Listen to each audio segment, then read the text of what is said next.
imeze.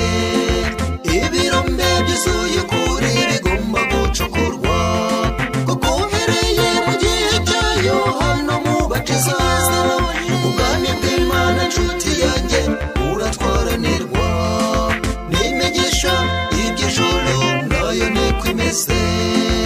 Ibirombe byuzuye ukuri bigomba gucukurwa, kuko uhereye mu gihe cya Yohana Umubatiza ubwami bw'Imana nshuti yanjye buratwaranirwa.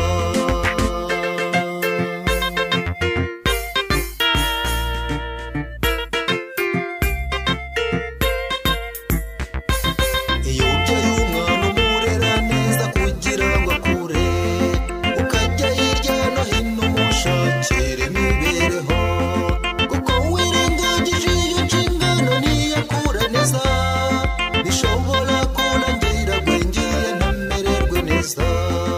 N'imigisha y'iby'ijuru nayo niko imeze. Ibirombe byuzuye ukuri bigomba gucukurwa, kuko uhereye mu gihe cya Yohana Umubatiza ubwami bw'Imana nshuti yanjye buratwaranirwa. N'imigisha y'iby'ijuru nayo niko imeze. Ibirombe byuzuye ukuri bigomba gucukurwa, kuko uhereye mu gihe cya Yohana Umubatiza ubwami bw'Imana nshuti yanjye buratwaranirwa.